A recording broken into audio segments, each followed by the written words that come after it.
What is good, my fellow hunters? This is Weeaboo Gamer Life here. So today we're gonna go ahead and show you my personal dual blades build.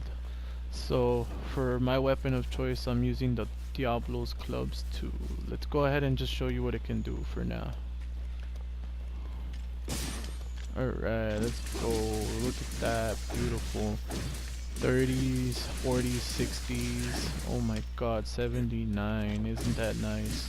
Look at those constant crits. You just love seeing those slashes, don't you? I know I do. Alright, let's go ahead and give it some buffs. Some demon powder. Some mega demon drug. Let's go ahead and set this affinity booster down so we have 100% affinity. And this might pill. Let's see the difference. Oh my god, look at that. 64, 73, 78, 83. Wow. I think I hit 92 at one point. Let's see if I could get it there again. Oh, that's right. It's my sharpness. Let's see if I could get that 93. There we go. Much better. There you go, 92. See that? It goes up to 92 damage. Yep. Alright, so let's go ahead and take a look at the build. Let's see here. So as I said earlier, I got the Diablo's Clubs 2. I got a Handicraft Charm level 3. I'm using a Rocksteady Mantle and an Affinity Booster. For the helmet, I have the Wrath Soul Helm B. And this actually gives you 2 gem slots, level 1 gem slots, a critical boost. That is really good.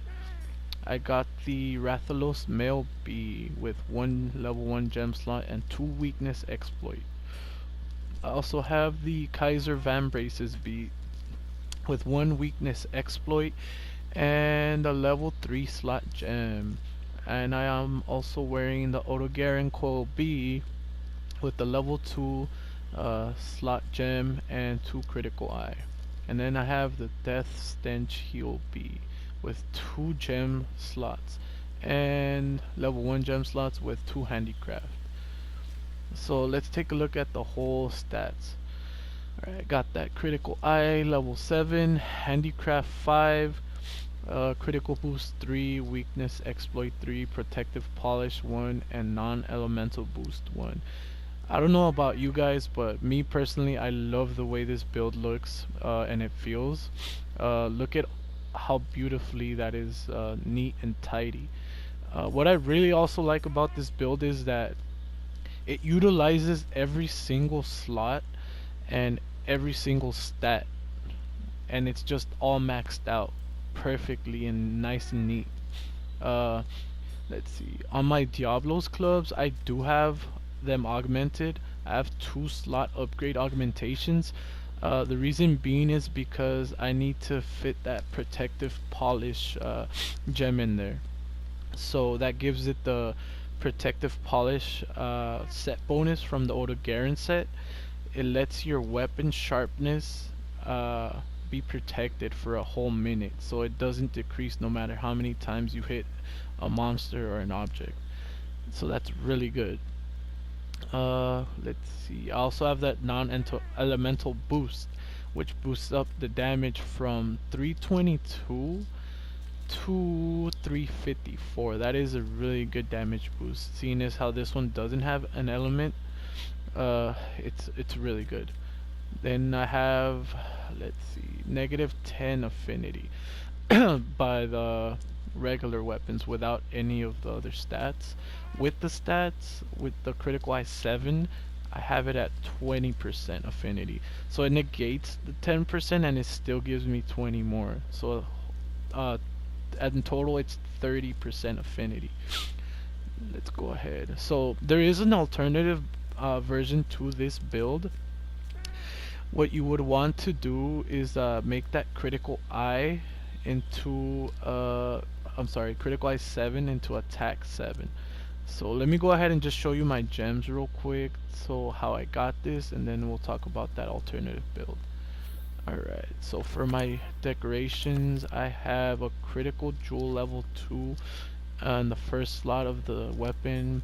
Then I have that sharpness jewel I was talking about, level 2 in the second slot. I have 2 expert jewels here for the helmet.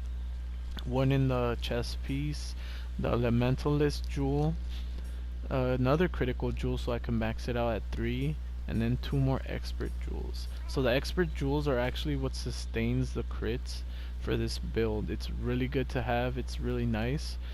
That's if you don't really like using the tools as much.